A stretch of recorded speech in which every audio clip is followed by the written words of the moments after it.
I do want to share with everyone before we actually start reading the book and discussing it.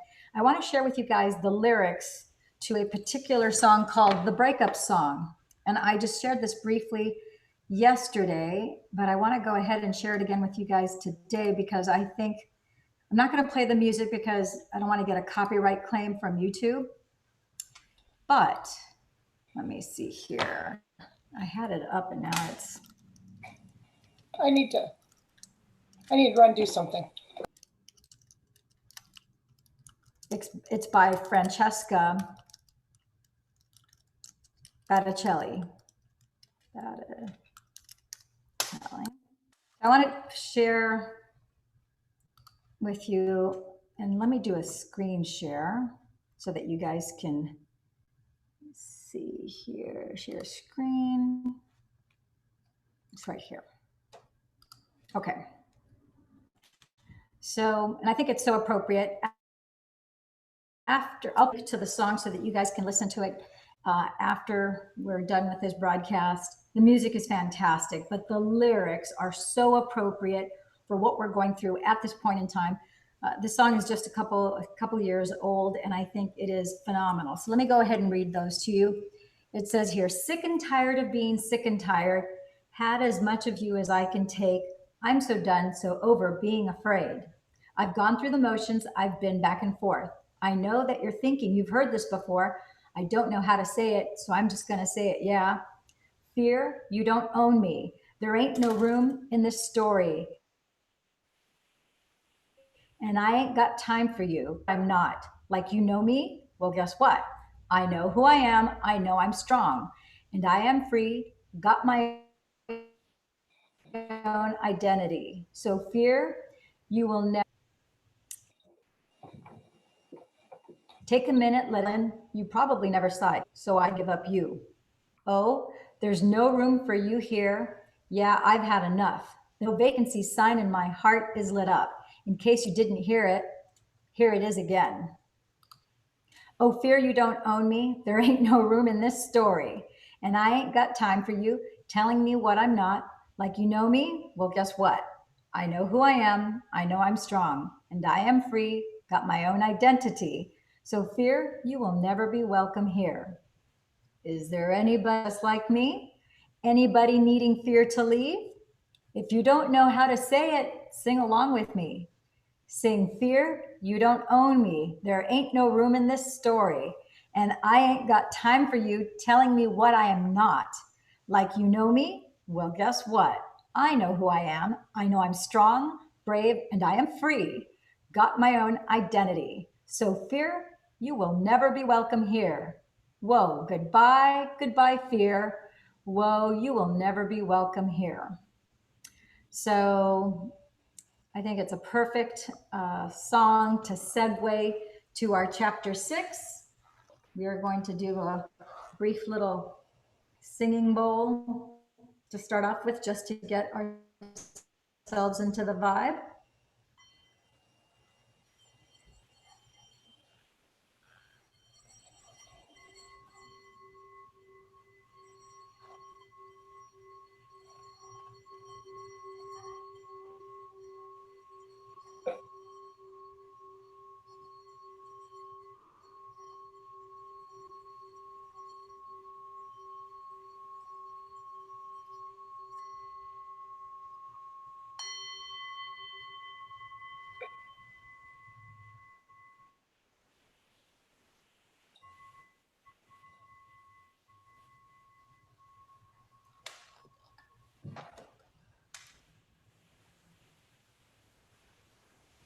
Okay, chapter 6.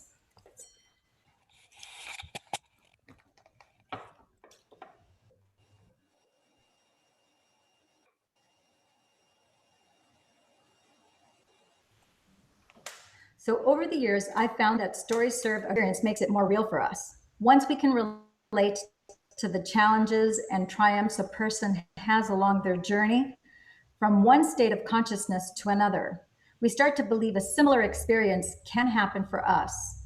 Stories also make the ideas from the teachings become less philosophical and more personal. I'm going to also stop my screen share.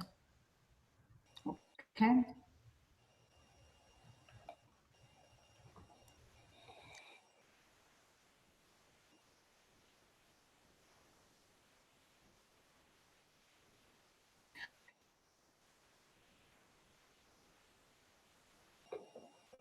The case studies that you were in their bodies, and finally they turned it into wisdom in their souls. So for these students to accomplish such supernatural changes, they ultimately had to master some aspect or limitation in themselves. And if they could do it, so can you. So Ginny healed her chronic back and leg pain. So on December 9th of 2013, Jenny was driving on the highway in Las Vegas when her car was hit from behind. Even though she slammed on the brakes, the impact catapulted her car into the car in front of her, resulting in a double impact. So she immediately felt a burning sensation in her lower back as pain shot down her right leg. When the paramedics arrived, she described her pain as moderate, but over the next few days, the pain increased until it was constant and severe. Most of her pain was in her lower lumbar spine, caused by 2 herniated discs.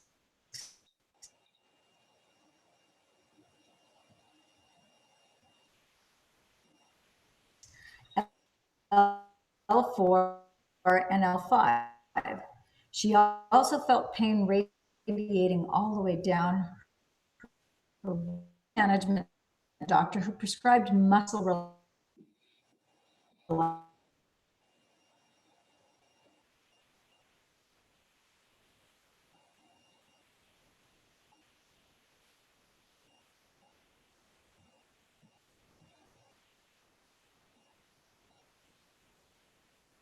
You've frozen.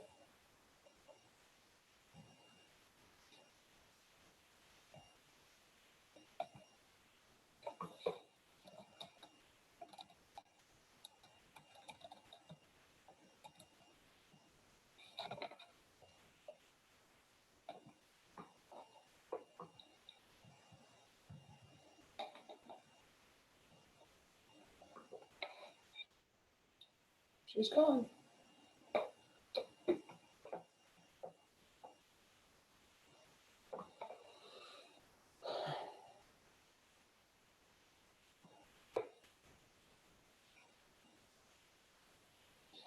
Well, it says I'm still live on YouTube.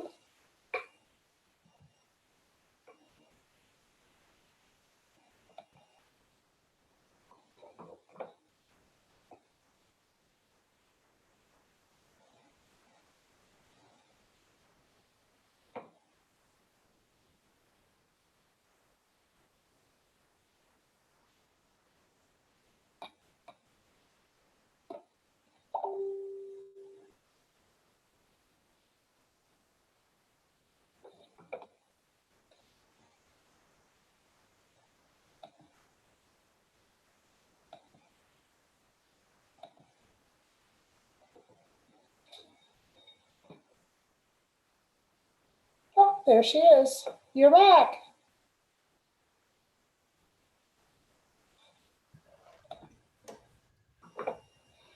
Okay, I think we're back on. It looks like we dropped our connection, even though my internet says it's still solid, but okay, so we're going to reread that last section because the connection dropped.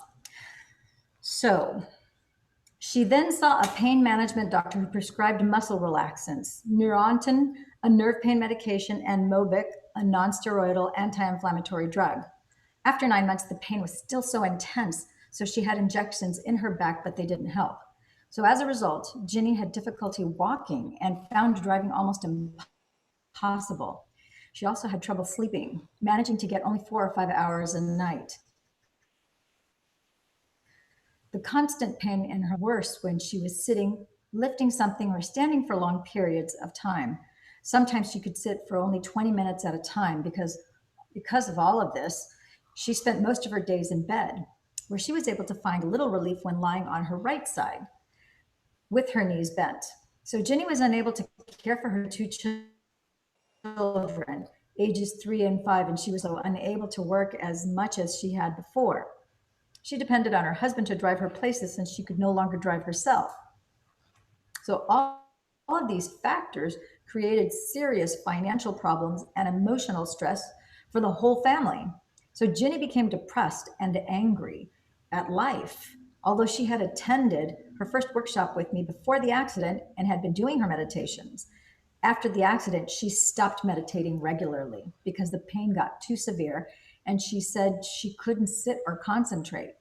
So after 2 years, her doctor suggested lumbar surgery to repair the herniated discs. If that didn't work, he said Ginny could consider additional surgery, including spinal fusion. She decided to go ahead with the initial surgery. Meantime,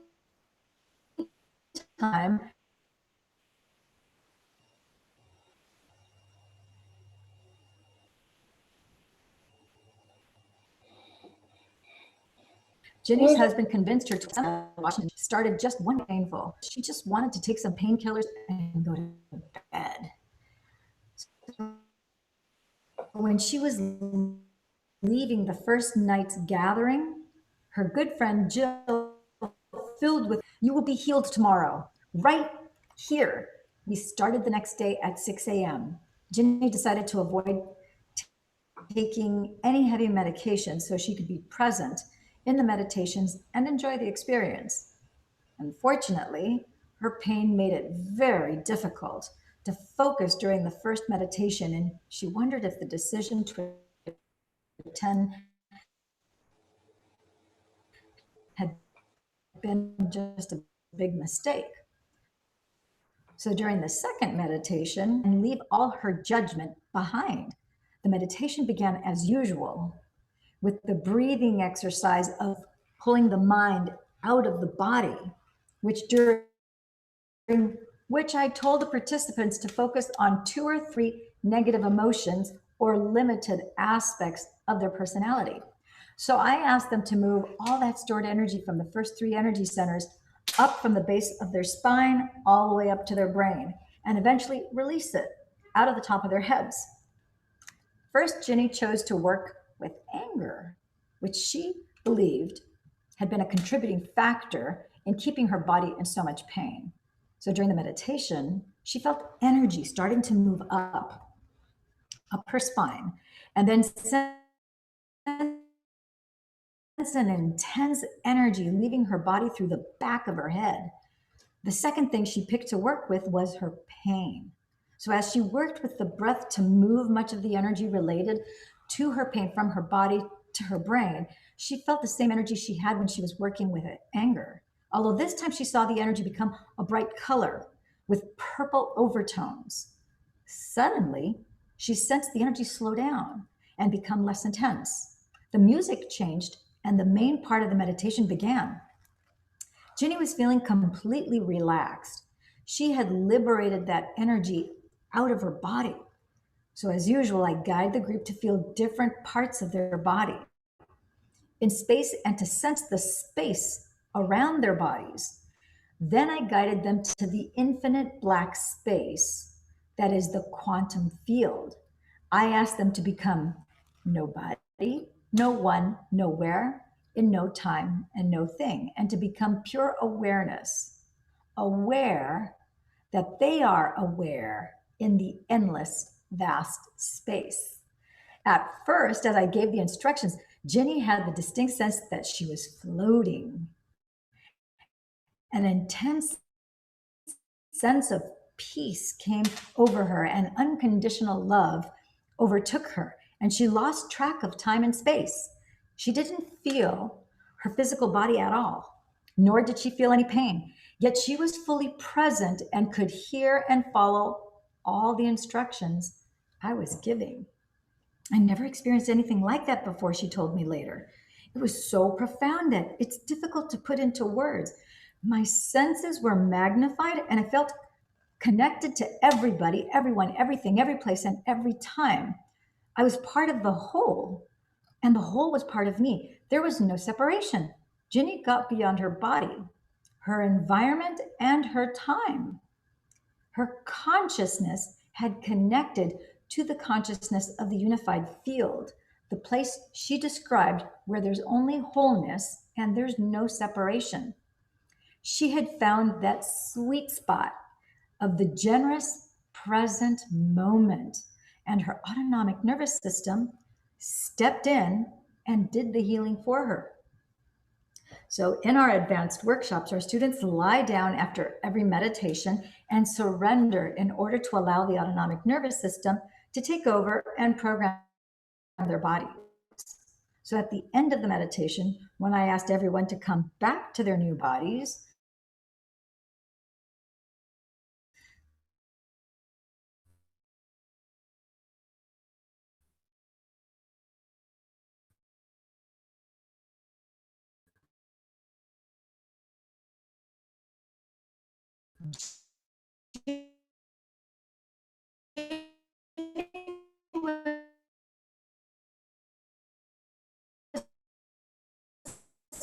surprised to discover solutions after 2 years of near constant pain. It felt so freeing to be without it anymore. She started crying tears of joy and confusion.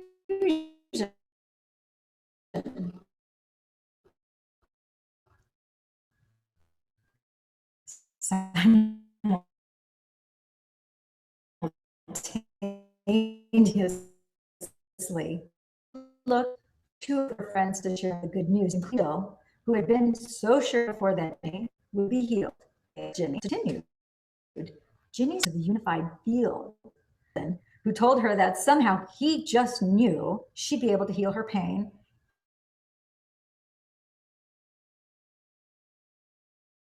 At this workshop, she had a great dinner with her friends, and when she went to bed through the night for the very first time, filled with energy. So the next day, I guided the group in a walking meditation, which you will read about and have a chance to try later. Ginny was able to walk straight and tall with no pain or difficulty. So needless to say, she canceled the surgery and she's remained pain-free. Daniel deals with electromagnetic hypersensitivity. So about 5 years ago, Daniel was, as he put it, a crazy, stressed out Israeli entrepreneur in his mid-20s who pushed himself daily to work at full power all the way to build a successful business. Working 60-hour weeks was typical for him. So one day, while he was raging and yelling at the top of his lungs at a client over the phone, he felt something pop on the right side of his head and he lost consciousness. When he woke up, he wasn't sure what had happened or how long he had been out, but he had the worst headache of his life. He hoped resting would help it go away, but it didn't. Mysteriously, his pain increased exponentially whenever he was near anything that emitted electromagnetic frequencies, including cell phones, laptops, video displays, microphones, cameras, Wi-Fi networks, and cell towers.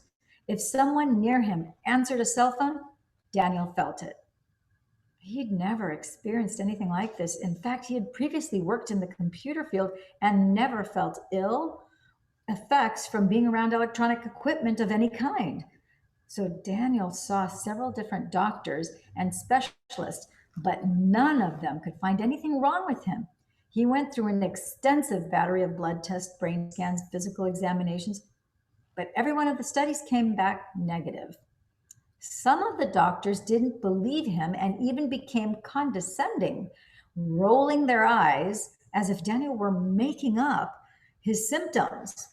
Some wanted to give him antidepressants, but he wouldn't take them. They told him his pain was all in his head. which of course it was not, but not in the way, actually, which of course it actually was, but not in the way the doctors actually meant it. So then Daniel started seeing holistic doctors who suspected he had developed a rare condition called electromagnetic hypersensitivity, EHS. Now, while the existence of EHS is still controversial in the medical community, the World Health Organization recognizes the condition. The mechanism of EHS remains unknown, but when you consider that the brain is 78% water and that water contains minerals, such as those commonly found in the body, including calcium and magnesium, and those conduct electricity, you can see that for EHS sensitive people, that natural electromagnetic charge might somehow become things that signal and emit. With EHS, Daniel also experienced chronic pain and fatigue in addition to his headaches. He'd sleep for 12 hours and still wake up exhausted. So one of the holistic doctors suggested he take 40 to combat the ill effects, but the supplements didn't help. He was still in near constant agony. So before long, Daniel had to choose to close his business. He went into debt and lost everything he had worked so hard to acquire. So finally, he declared bankruptcy and had to move in with his mother. I basically retreated from life, he told me. I was a zombie because I couldn't think. I couldn't focus. I couldn't do anything. Nothing I did helped. And whenever I got anywhere near the real world, I got a real strong headache. In fact, Daniel told me that if he was ever near anything that emitted a signal, his headaches would be 1,000 times worse, to the point that he would emotionally break down. Daniel spent most of his time curled up in a ball in his bed, in his tiny room, in his mother's house, crying from life. He's watch houses, everything. When he began to feel suicidal, his friends and family pushed him to try to find something that would help him. Now, because of the chronic fatigue, the depression, and severe pain, Daniel had only about half an hour of energy each day. So he started to use that little bit of time to find something that might help his condition. So 3 years after the symptoms began, something clicked. He told me when I met him in a workshop I gave him recently, he said, I knew this was the solution. So he started doing the changing beliefs and perceptions meditation. I talk about it in the book. So very gradually, over time, Daniel felt a little less pain. So he kept on doing the meditations. And after a while, he discovered my blessing of the energy centers meditation. And he started doing that. So for the very first time I did it, Daniel told me, something happened that I didn't know how to explain. When he got to the sixth energy center, which is, your pineal gland, he said it was like a light show was going on inside his head. He saw different areas of the brain that had been shut down suddenly start to light up and communicating with each other. Then a huge beam of what he described as loving light shot out through the top of his head. His inward experience in that moment was more real than the memory of the past experience, which had created the pain in the first place. So from that point on, Daniel noticed a significant change. So after meditating, he would have 10 minutes without any pain at all. The pain-free periods kept getting longer and longer until a few months later, he was completely pain-free. Then he got the idea that he should use the meditations to change his internal state while he was exposed to the electromagnetic fields that had been making him so sick. So he started meditating in front of his cell phone and laptop. It was painful at first, but just as before, he'd eventually feel free of pain after meditating. And then those pain free periods kept getting longer as time wore on. So finally, Daniel was ready to take another big step. He hired a desk in a shared office space and decided to just sit there and meditate surrounded by Wi-Fi, computers, microwaves, and all sorts of electromagnetic frequencies. So although the first few weeks were difficult, he found that it became easier as time wore on. After a while, he was meditating in that environment without pain for 5 hours a day.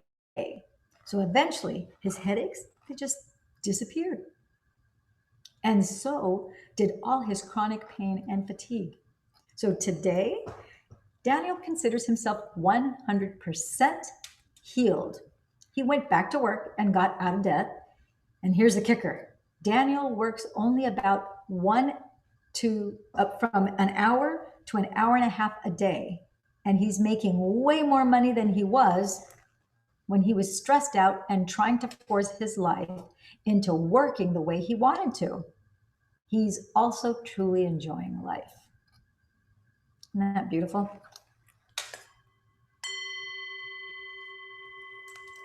Jennifer, in sickness and in health. So 5 years ago, Jennifer's doctor diagnosed her with several new illnesses in addition to the numerous other health conditions she already suffered from. So in total, her diagnosis included a few autoimmune disorders such as lupus, erythematosus, and Sjogren's syndrome with Zika complex, some gastrointestinal disorders, celiac disease, salicylate intolerance and lactose intolerance, chronic asthma, kidney disease, arthritis, and vertigo so acute it often resulted in vomiting. So every day was a struggle. Even just brushing her teeth was difficult because she lacked enough strength to hold her arm up for very long. Her partner, Jim, often had to brush her hair for her. When Jim was away on business, which was often, Jennifer had to take a nap after work so she could have enough strength to cook dinner. The hardest thing was that I felt like a terrible mother because I couldn't do anything with my boys, and that broke my heart, she told me. I would have to sleep most of the weekend just to be able to get up to go to work on Monday morning. And all the happy pictures I posted on Facebook during the weekend were captured in about 1 hour. So by this point, Jennifer weighed only 108 pounds and struggled to walk due to arthritis and severe swelling in her ankles and her knees. She could no longer use her right hand to open containers or cut vegetables because of the pain and the arthritis. At times, she would lie in bed and hit her arms against her night table to stop the pain. Her body was in a constant state of acute inflammation, and even the specialist she saw said they couldn't do anything for her and that she had to learn to live with all her conditions as best she could. So, although she never admitted to it or to anyone, she feared she might only have a few years left to live. So, she may have been ready to give up, but Jim wasn't. So, every night, Jim devoured books, looking for alternative solutions, repeatedly encouraging Jennifer to keep going. Then Jim found You Are the Placebo and read about a woman with a similar condition who was able to heal herself. So Jennifer and Jim agreed that she had to go to a workshop. So just 2 months later, in June of 2014, Jennifer attended a weekend workshop in Sydney, Australia. She started to feel a little bit better and registered for an advanced workshop in Mexico. Unfortunately, around the time she was scheduled to leave for the workshop, she developed an 8.5 millimeter kid, and her doctor refused to let her fly. So she missed it. But she kept doing her meditations, getting up at 4:50 a.m. every day. And when I held the next advanced workshop in Australia the following year, both she and Jim attended. So I remember the first night I could hardly make it up the stairs to our room, which was normal for me, she reported. But by the end of the workshop, I was walking around like a healthy person and I didn't have to use my asthma medication.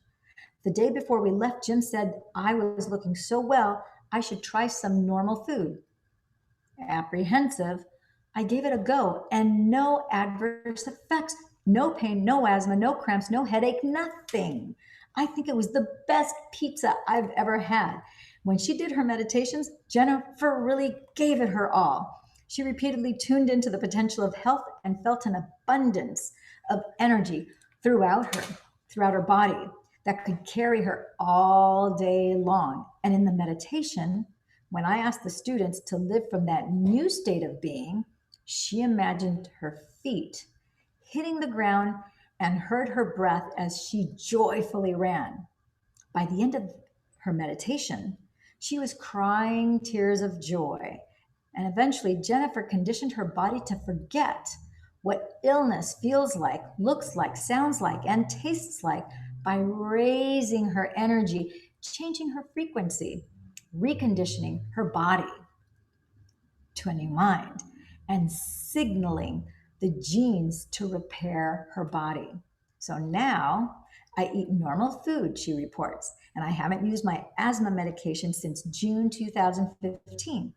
I can walk up to 10 miles a day and I can lift 45 pounds. I'm training and my goal is to complete a half marathon, which I will soon do.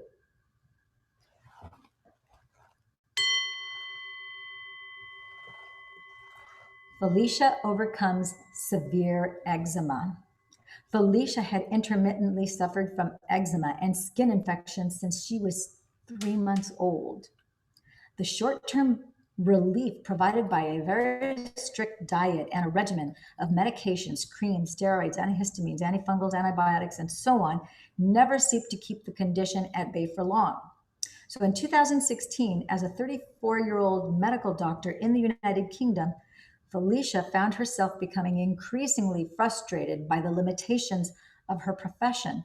After a decade of clinical practice where she'd seen more than 70,000 patients, she began to recognize a similar sense of frustration and disconnect emerging from her patients as well. So while seeking more satisfying science-based solutions, she came across my work. So intrigued by the possibility and hungry for alternative evidence-based ideas and solutions, Felicia signed up for a weekend workshop.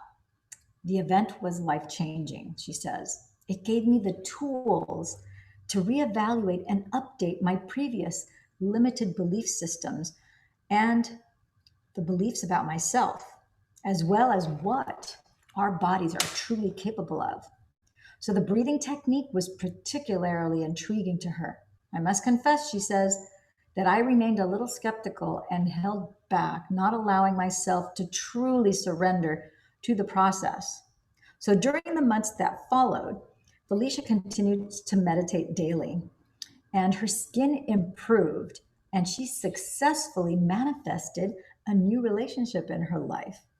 Feeling inspired, she sought new ways to pivot within her medical practice to adopt a more holistic approach. But to her great disappointment, all the United Kingdom medical indemnity bodies refused to insure any non conventional approaches. So Felicia felt trapped. So in December of 2016, her eczema and skin infections returned. So even so, she continued meditating and even signed up for an advanced workshop creating her mind movie in preparation, which is a powerful tool for manifesting various things you want.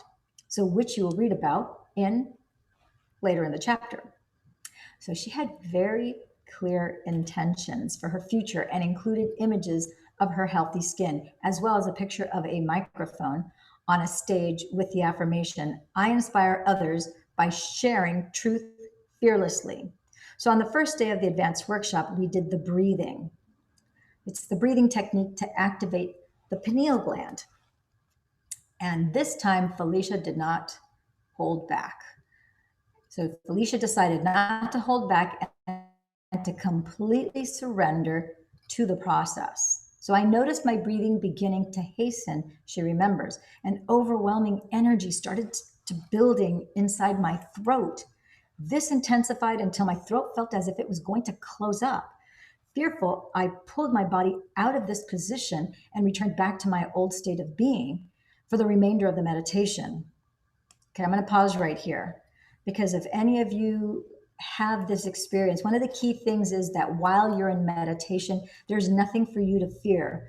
So before you go into meditation, you need to have the mental resolve and the mindset that you're going to surrender, you're going to just let go, you're willing to allow what energy, however the energy chooses to move inside your body, whatever it is that you see, smell, taste, hear, feel throughout your skin and your body, however it chooses to manifest, you're just willing to go for the ride.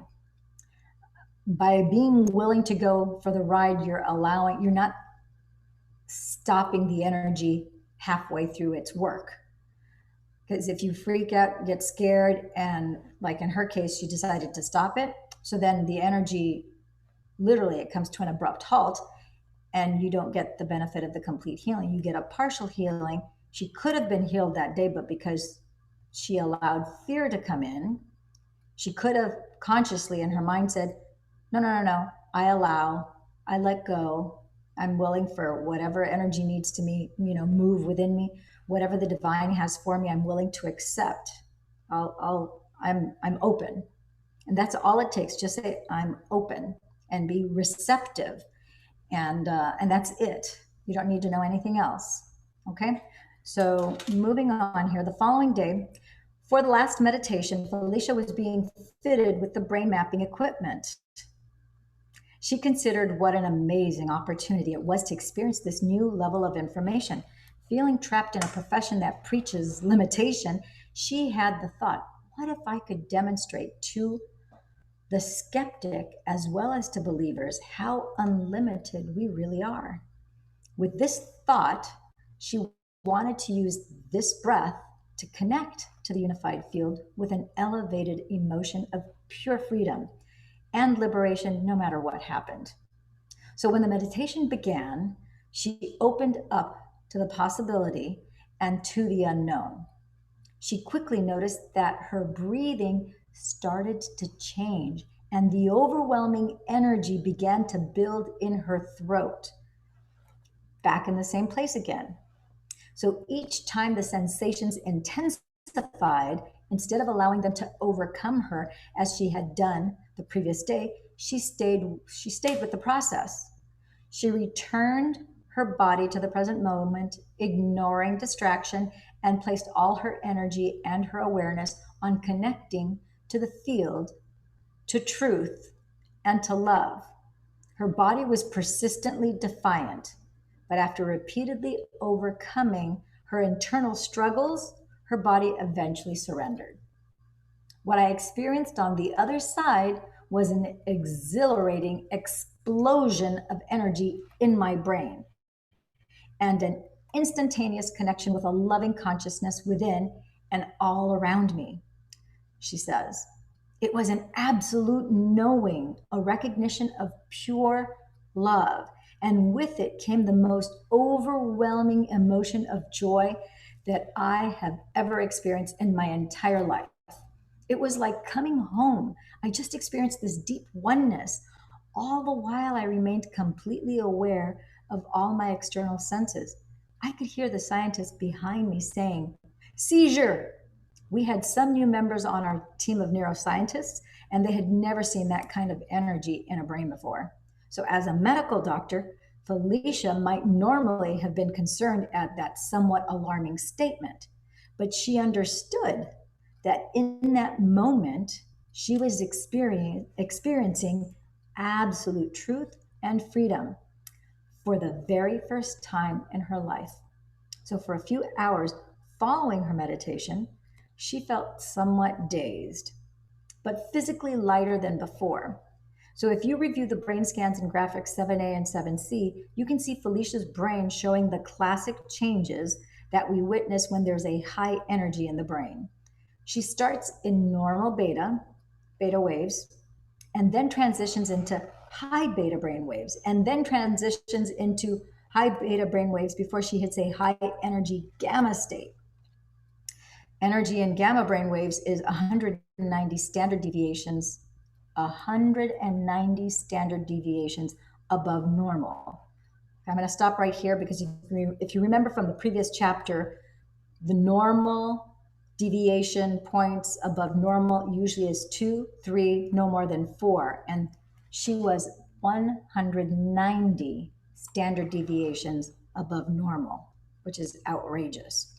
So the area surrounding the pineal gland, as well as the part of the brain that processes strong emotion, is highly activated. So during the next few days, Felicia began to experience a sense of fearlessness and playfulness emerging from within her. She also experienced a string of synchronicities, of course, including manifesting the scene from her mind movie where she was speaking into a microphone on stage. And in fact, without knowing that scene had been in her mind movie, I pulled her on stage to share her experience. It was only once she returned home that she noticed her eczema was no longer bothering her. I looked at my skin, and all the rashes that had been there just a few days before completely resolved, she reported.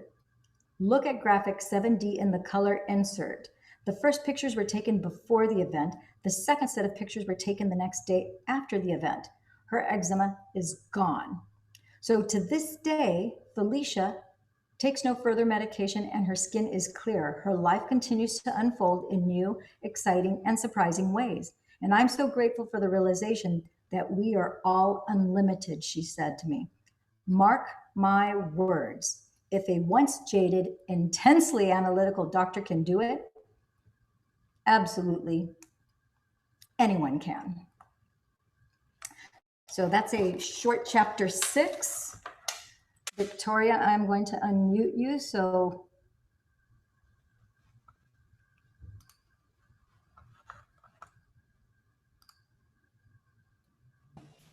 Sure, Victoria? I'm unmuted. Can you hear me? Witness when there's a high energy in the brain. Okay. She starts in normal beta waves. Sorry about that. I know what I got to fix here on YouTube. I'm unmuted. Can you give me hear just a me? You can't hear second so I can make an adjustment. Where is the YouTube? I should be able. I need to take the volume off on.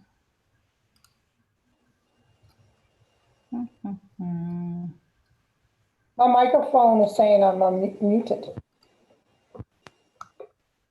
Hold on, Victoria. Can you hear me, Victoria? I can hear you. Okay, fantastic. So now here we go. So yeah, so that concludes chapter 6. I did want to mention a couple things about chapter 6 because one of the things that happens as you continue to meditate and you're moving a lot of energy and you start to feel energy moving inside of your body. So for example, like on March 22nd, we had, our entire group of advanced students that work with Dr. Joe. We've been coming together on a daily basis to do meditations. And on this particular Sunday, this was March 22nd, we were meditating from 9 o'clock in the morning till 3 in the afternoon, consecutively. And so during that particular day, I actually started at 10. For whatever reason, I wasn't able to join at 9, so I started at 10. But that particular day, I ended up having a profound mystical experience, which was very surprising to me because, a mystical experience can happen anytime you're doing a meditation. But my intention for the meditation was to broadcast love, the whole idea being to heal the entire planet, all beings, all people, whether it's an issue of the coronavirus or any other kind of flu or any kind of disease, syndrome, cancer, neurological disorder, physical trauma, just a complete healing in all senses. So that was our group's intention. So the last thing I would have expected was to have a mystical experience during this particular meditation. So that was a surprise. And one of the things that, if you've never had a mystical experience before, one of the things that happens oftentimes in meditation is that you'll be meditating and you'll be listening to the guided meditation, and then all of a sudden you don't really know what happens, but you're gone. You're not there. You not only do you not feel your body, but you leave into another dimension. You have no idea where you are. You have no idea what you're doing. You're just this awareness in the void. But in this particular meditation, I actually have a video that I did on it. On the heels of that, I ended up sharing that with the group of people that I meditated with. And then I was encouraged to put it on my YouTube channel. So I actually do have it on my YouTube channel. But what happens right after that is you're kind of in a different, it's like just because you come back and your eyes are open, you're kind of in an altered state for Okay. some, for some time after that. And so I want people to know that that's normal, that that's fine. That's part of the process. Yeah, you're going to, even though you're done with the meditation, and you can come back at any time, but once you're finished with the meditation and you're quote unquote awake again, so to speak, you're not asleep. You're just from an altered state with your eyes closed to now you're in this 3D dimension again. You're kind of in a kind of like a bubble zone. It's kind of hard to describe. And then slowly in time, that eventually goes away. It's not a bad thing. It's a good thing. It's because your body is vibrating at a higher frequency. And so it's adjusting to that. And then you slowly come off it. So I just wanted to let people know that that's part of the process. And as I mentioned before with this gal, Felicia, who's a doctor from the UK, when she felt that gripping energy in her throat the first time, had she surrendered to whatever the energy was trying to do and move, and sometimes it is uncomfortable. Everybody's body is different. Everybody. I've had people have headaches afterwards. They'll Yes. get a headache and they're like, is that normal? And it's like, it's normal for you, and they'll get a headache and they have just this feeling of, they're not quite sure what happened. Yeah. They're like, Most people don't I know. know, it's like, I know something happened. I had one client I was working with, and she was battling anger, betrayal from a breakup, just all kinds of things. And I normally don't do this, but for whatever reason, after working with her and after doing a meditation, I grabbed my iPad and I said, look at yourself. Now, I normally don't do that, but there was something I could see on her, and she almost didn't recognize herself. She's looking at herself and she's like, I look younger. Oh my gosh.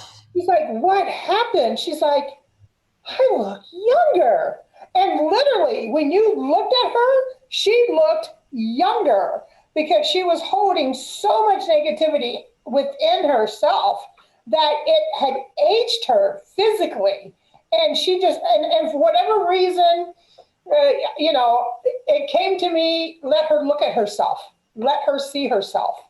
And so I let her see herself. And the odd thing is, I didn't really realize why, because I hadn't noticed that she looked younger.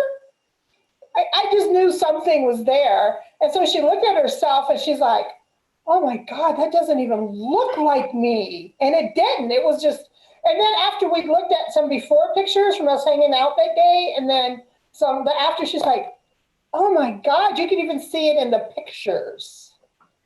Yeah. So that's tangible evidence of the energy having moved throughout the meditation, and there was obviously blockages in her body, and it was let go. So that lifts. So from a scientific standpoint, as we learned in the previous chapter, chapter 5, he talks about as you do the meditations, you're not only doing the breath, you're holding an intention, right?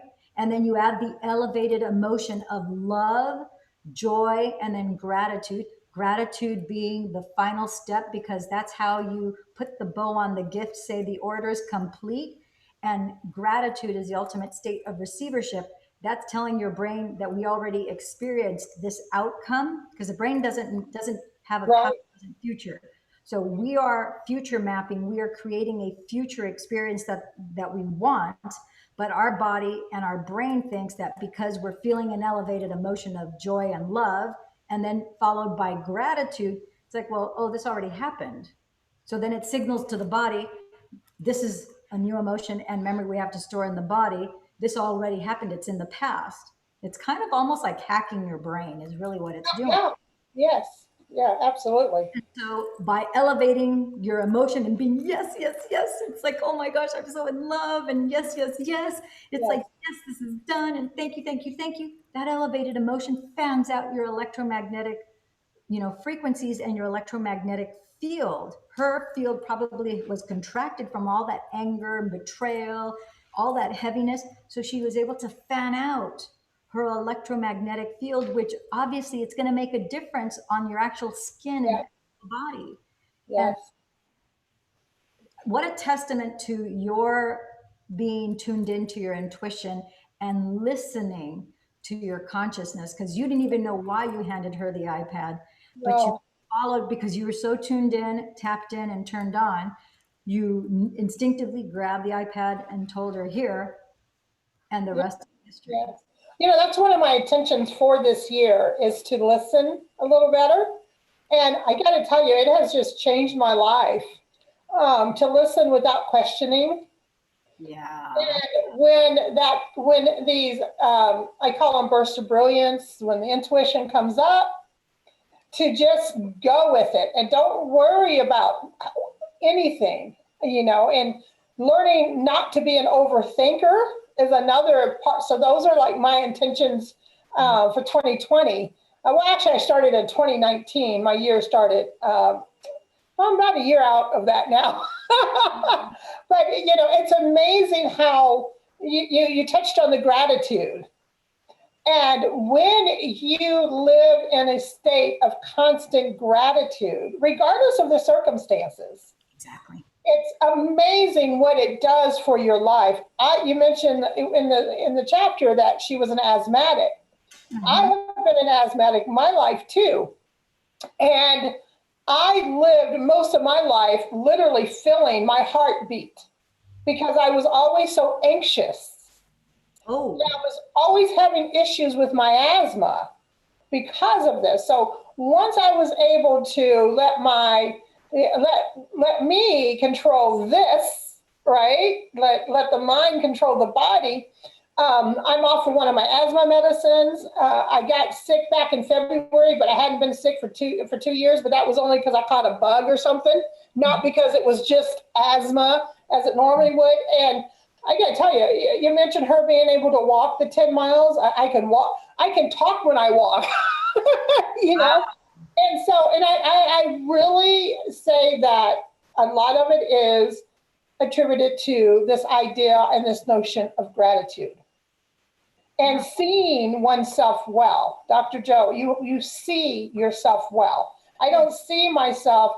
I used to say I am an asthmatic. Now I say I have asthma, Mm-hmm. which that may be a subtle shift because now I have asthma, maybe, and it usually doesn't bother me, right? Yeah, because As opposed to, it's starting to dissipate away. Before you know it, you won't have it anymore. I truly believe that. I got off of two medicines in 2020 Wow. from the doctor. And my goal by the end of 2020 is to be off all of my medicines. That is fantastic. Wow. That's incredible. And going back to the elevated emotion of gratitude, one of the things that I want to bring people's attention to, I mean, there's so many clues in our vocabulary and in our words.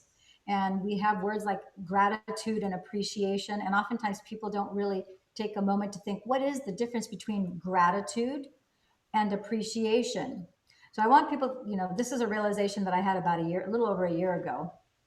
And it comes from my having a background in mortgage banking and in real estate, where if you look at the word appreciation, When Something you, else we have in common, by the way. yeah, another thing we have in common. Yeah, I'm guilty of having been a mortgage banker, mortgage banker, and also a real estate broker. Me too. So yeah, but as you know, when you appraise a home, you are figuring out the value of the home. And as the value of the home goes up, it appreciates in value.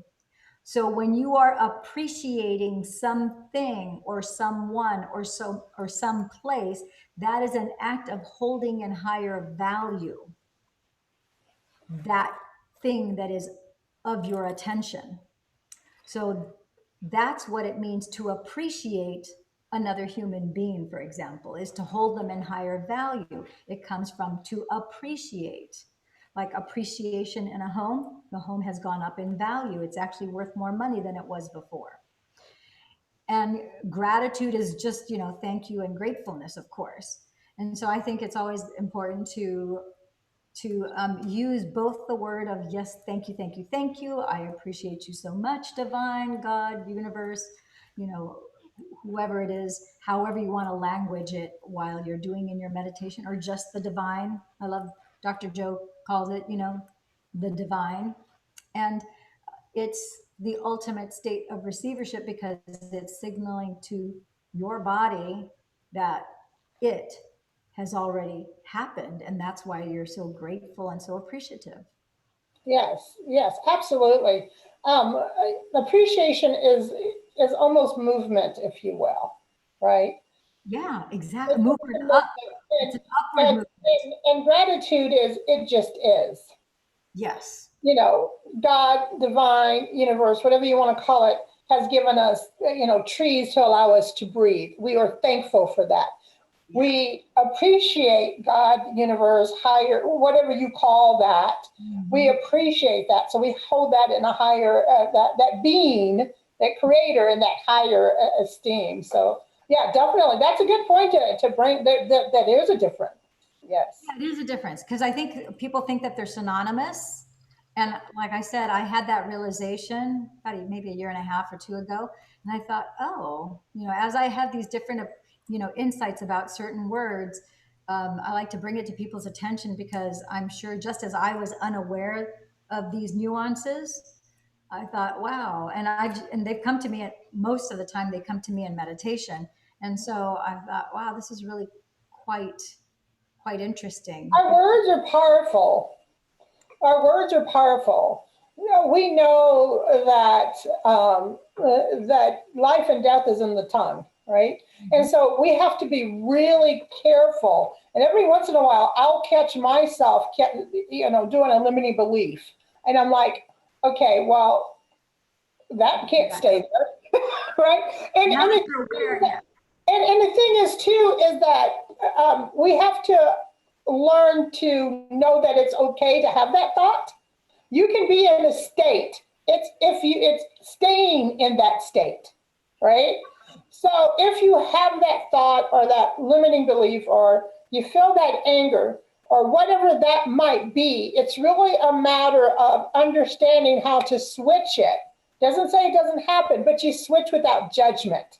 And it's all about, You don't mull that same thought, which creates that same feeling over and over and over again. which is what happened to the people in the story. In one of the earlier chapters, when I think it was Anne, her husband committed suicide, Yeah. and she repeated it time and time and time, and your mind does not know the difference, and so eventually it started manifesting itself in her body. And I sincerely believe that most of the things, and Dr. Joe, most of our ailments are really not physical. I mean, I know, like if you have a lame, Dr. Joe, he healed himself in the bicycle accident. I think there's this tendency, because in all the stories, you go to the doctors and it's medicate, medicate, medicate, medicate, medicate, medicate. And it's never really addressing the core issue, or in my field, I call it the core wound. Exactly.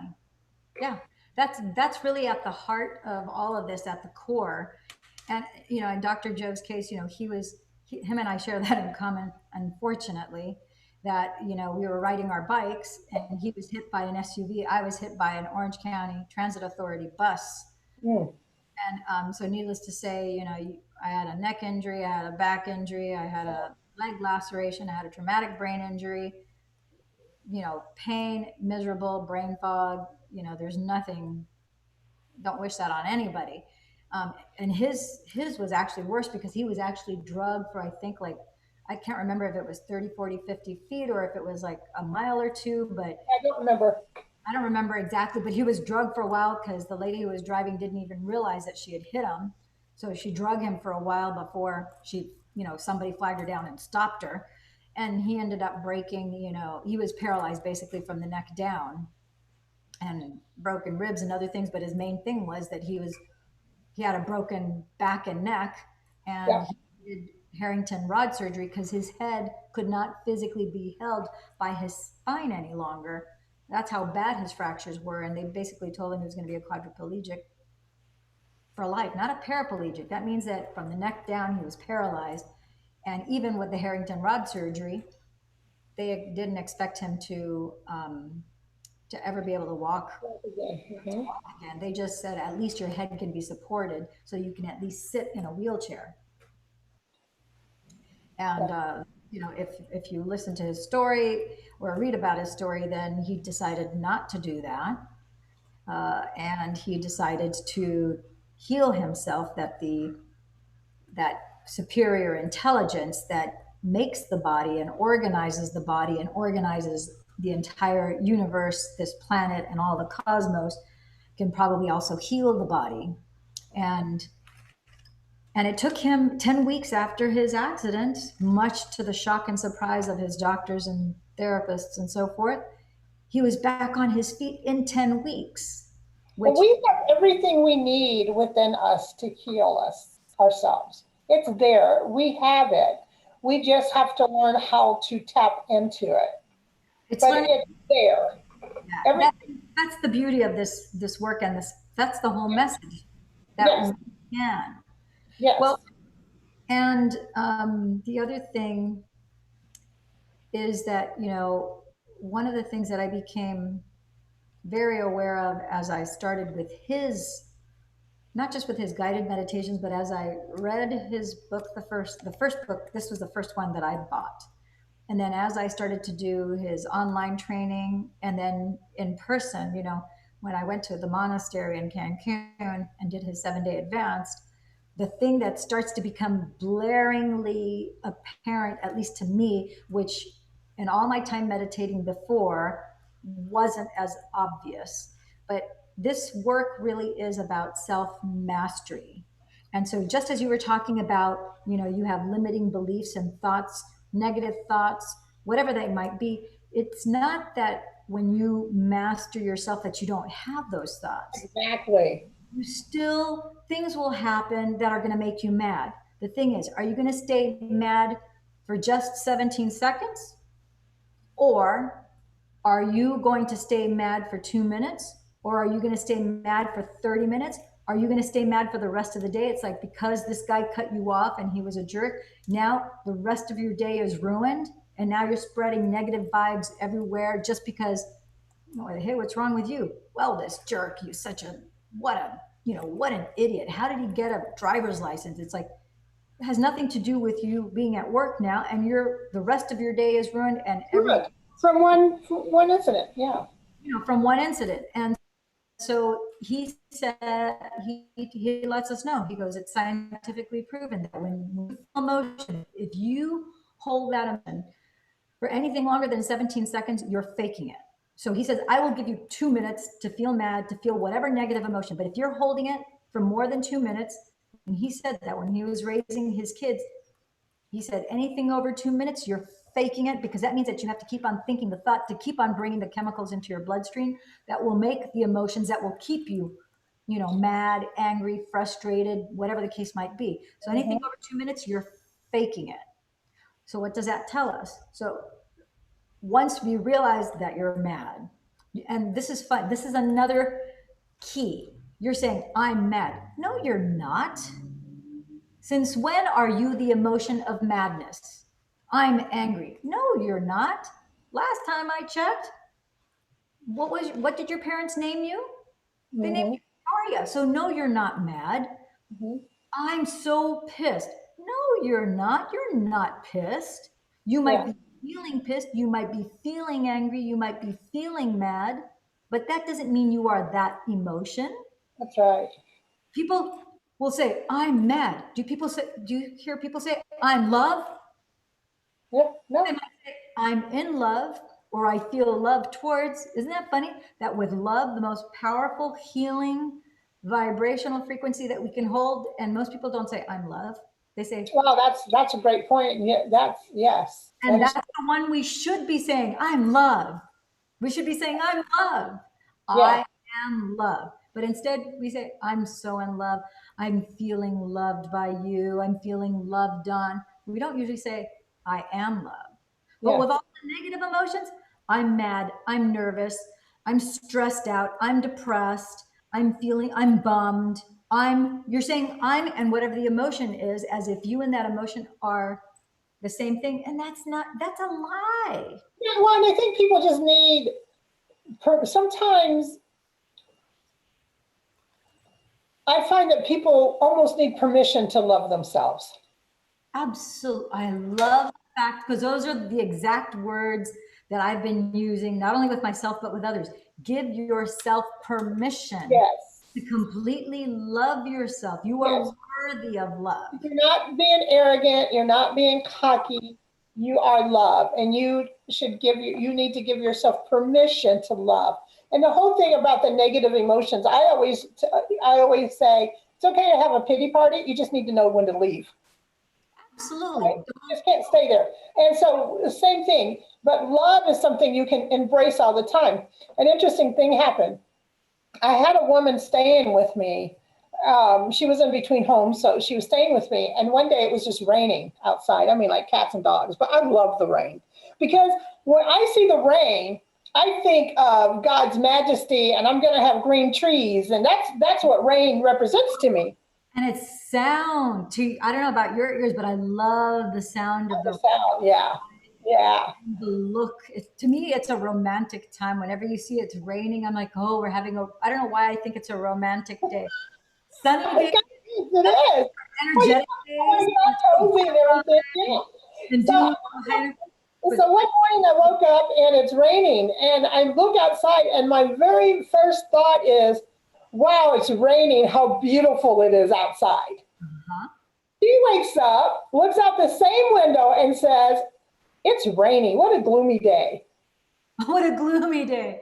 And it was just a total opposite, right? Because I was all excited about this rain. And so I had brought that to her attention. She says, I never thought about that.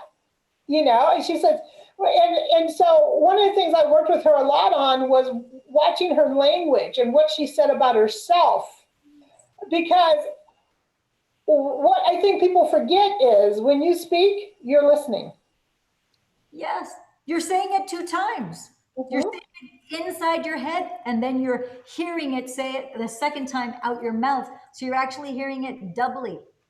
Yes, yes. And so we have to make sure that we plant the good seeds and we plant those positive emotions.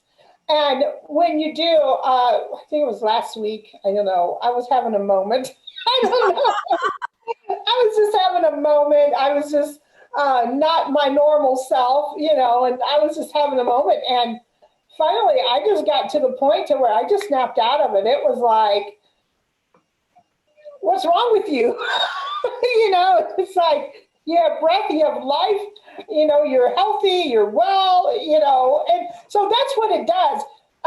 Emmett Scott did this little book. It's a little thin book, and it's I can't think of the name of it. I have to look it up, but it's where you have to stay positive for 7 consecutive days.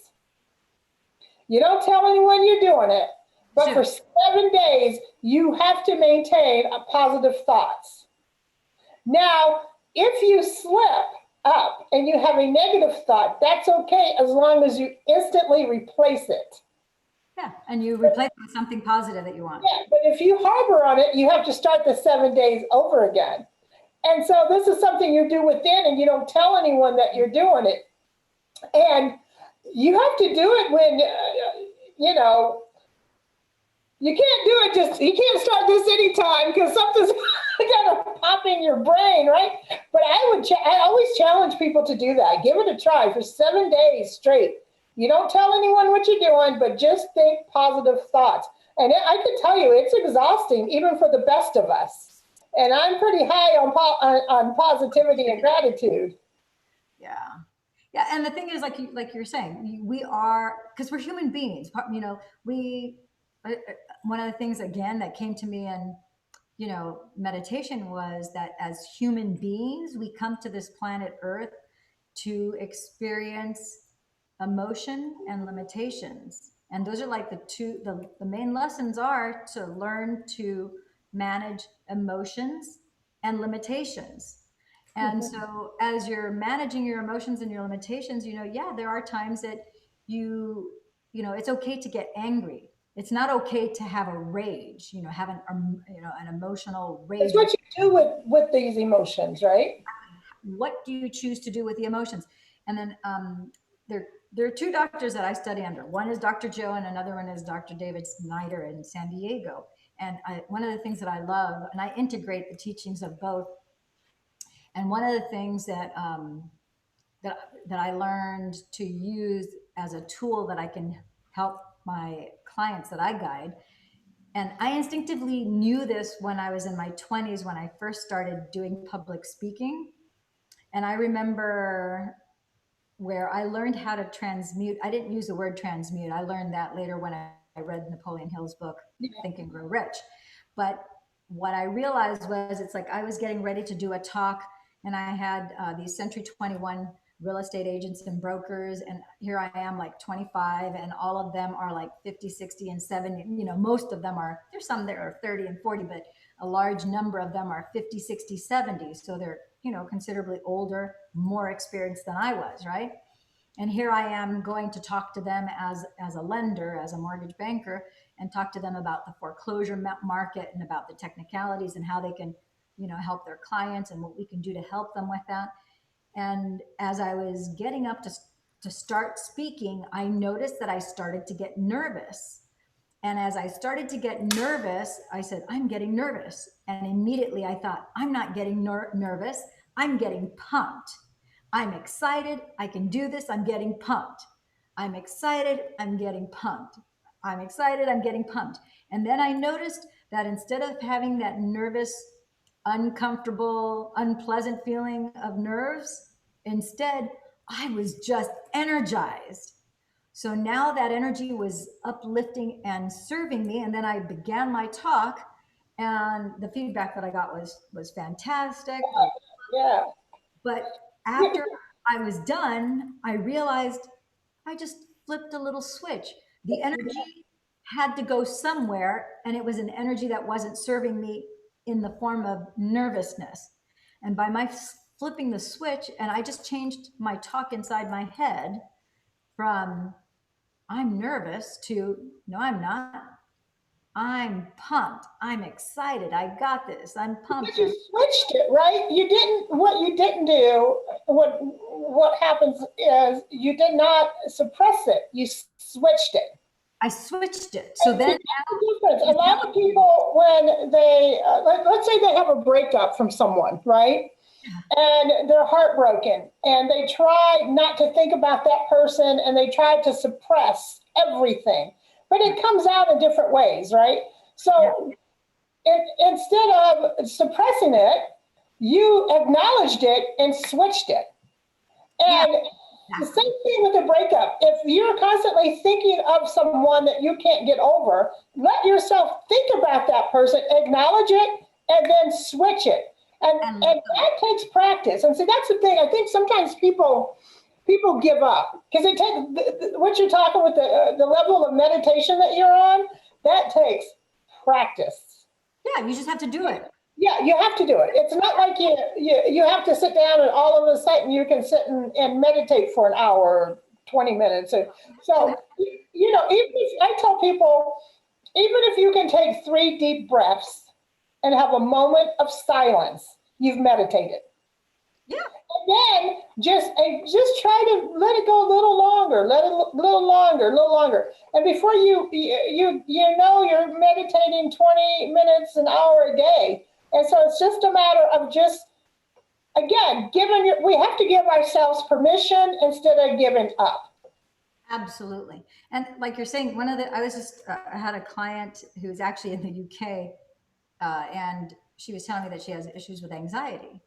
And so I said, the moment you start to feel anxiety coming on, I don't want you to, because a lot of people have a notion that meditation just looks one way, where it's Mhm. sitting down, oming out, and you're just, kind of in a Right.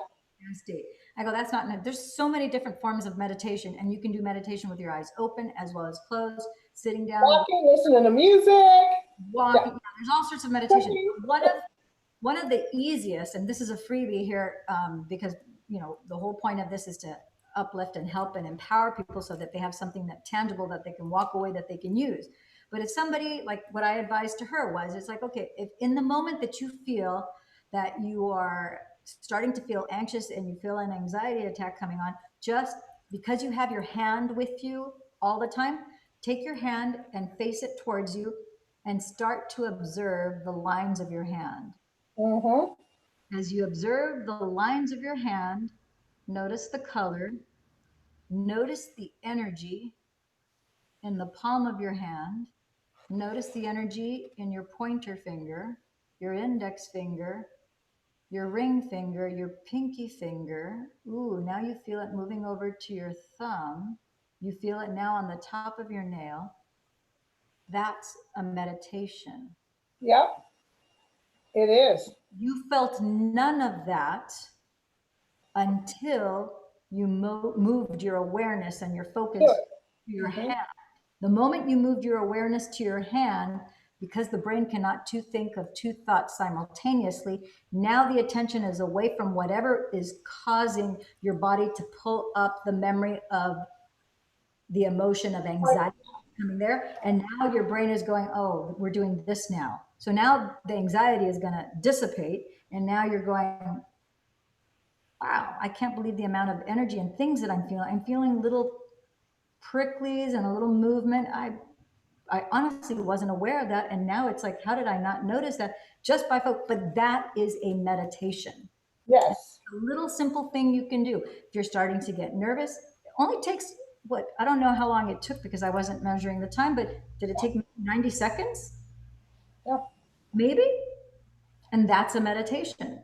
Yep. And you have your hand with you wherever you go. There. Yes. Yes. Somebody cuts you off, you're starting to get mad. You're like, take a deep breath, pull over, stare at your hand for 90 seconds, pay attention to the feelings. There's no right or wrong. Front the hand. You might want to look at the back of your hand just to change it up.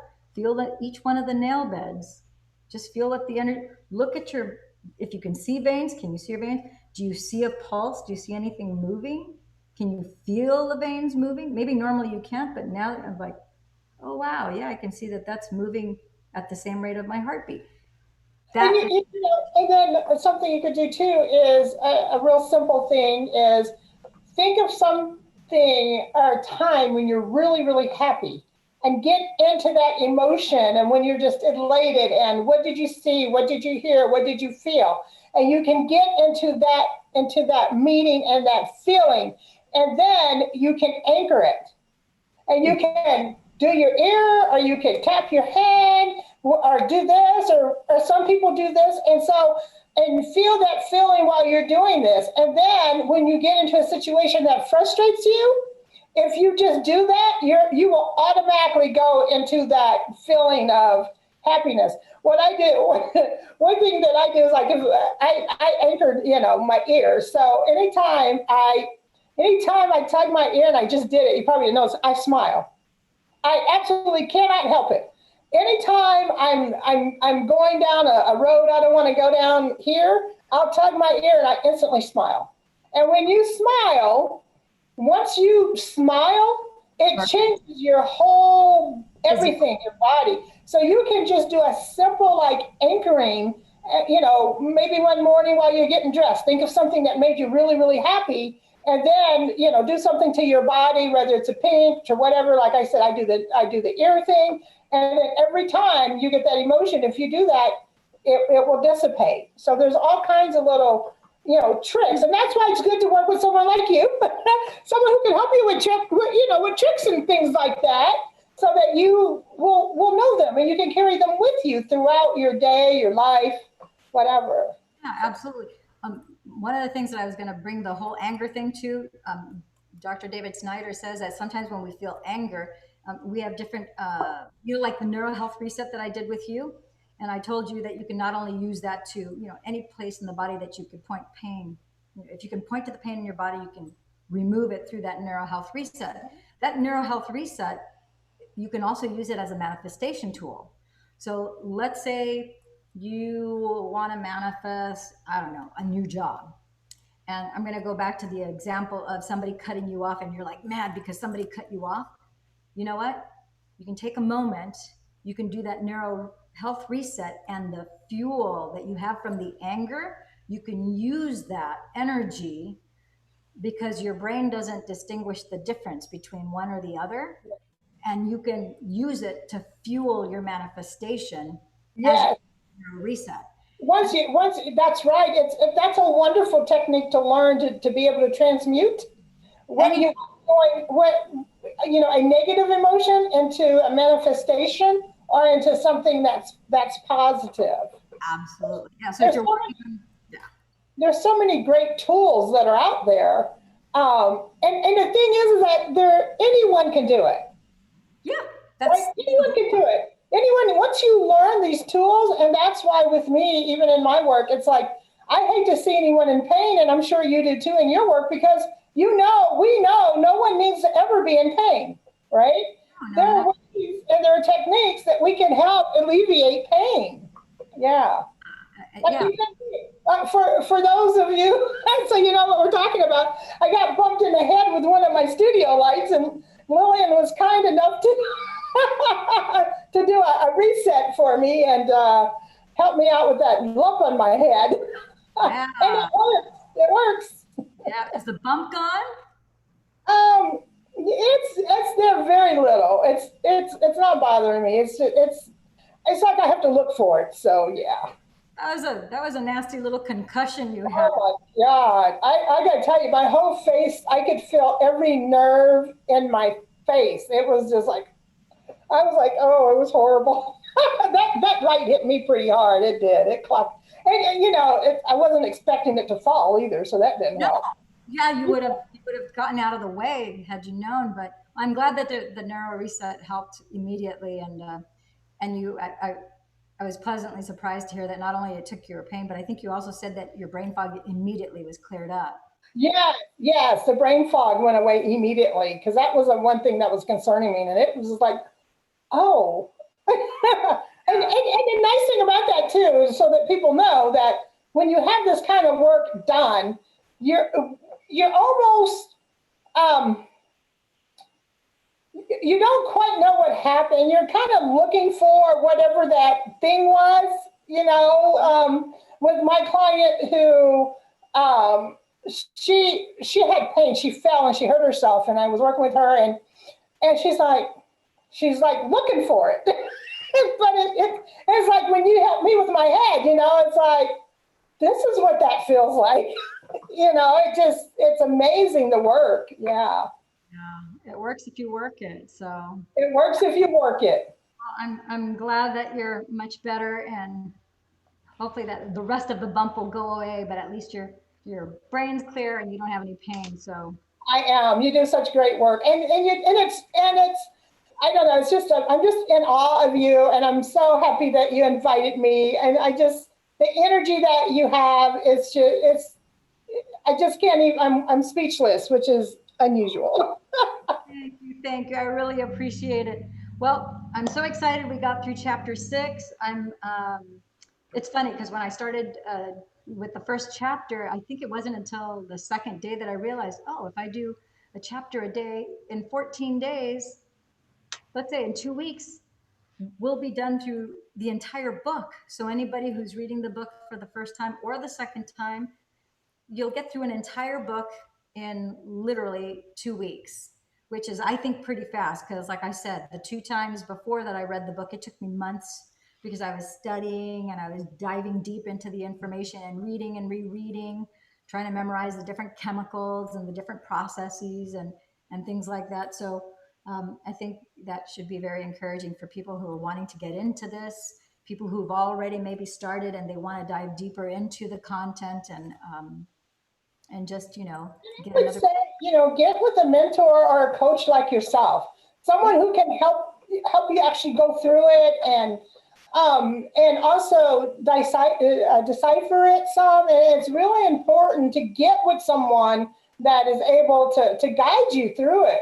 well, and that's the number one thing. It's like sometimes there are, you'll be doing some of the work and you'll have questions, or sometimes unbeknownst to you, there's tiny little adjustments that you can make, or you can think about things in a certain way, and boom, a Yes. whole new world opens up to you. And it's a tiny little adjustment, but until you heard that from somebody who's maybe a little farther along than you are, and then you're like, oh my gosh, I never thought of it that way, or is just framed in a different manner or languaged in a different, Mm-hmm. and now you're like, whoa, that made all the difference. Sometimes you'll have a breakthrough right on Absolutely. the heels of that. You're like, oh, or you'll get encouraged to do it in a different state of being. Absolutely. I mean, I'm a healer. I'm a practitioner as well, but yet I have a healer, right? We all Because, do. We yeah, all, yeah, everybody does. Yeah, I call Lillian. and I call you too. So yeah, it's all Because very we all need that third person, that outside voice absolutely. to help us see sometimes what's right in front of us. Les Brown says something, and says this, and I use it all the time. You can't see the picture if you're in the frame. You know what? That's similar to a saying that I have that I'm trying to think. I think Alex Mendosian, a friend of mine, I remember the first time he said, you can't see the label of your own jar. If you're a jar, others can see your label, but inside the jar, you can't see your own label. So Absolutely. others can see your label. And that's why we need each other. I think that's why a lot of the ancient scriptures, you have from the Bible to the Torah, it says, that as iron sharpens iron, Iron sharpens iron, yes. yeah, so is one man to another. And that's basically telling us that human beings, we can't have a solo experience from birth to death. We need others so that we sharpen each other, we make each other better, we help each other. And we're designed to be in community and to be there for each other. So Yeah. Thank you so much for inviting me to your. welcome. I'm so glad you were able to make it. Thanks for being on this broadcast. And tomorrow we will be doing one chapter. We will probably do, I think we'll stick to the 9 p.m. Today we did it at 2 p.m. because I'm being a good little girl and I'm going to go visit my mommy and my daddy and I'm going to go have dinner with them. Right. Yes. How So fortunate. I'm looking forward to that. So thank you for taking time out of your busy schedule from, you're in the, Indiana? what state in the East Coast are you? No, Midwest, Indiana. Oh, you're Midwest. I thought you were on the East Coast. So you're in. There's more than corn in Indiana. If you're in the United States, I'm from what's called a region called the Midwest in Indiana, and that's kind of this long, drawn out thing that they say about Indiana because there was a lot of cornfields. That's funny. Well, that sounds good to me. Fantastic. Well, I hope you have a fantastic rest of your day, and we will probably see you sooner rather than later. And Well, thank you so much. thank you for a great hour. Mwah! Bye. Thank you. Bye bye. Bye bye.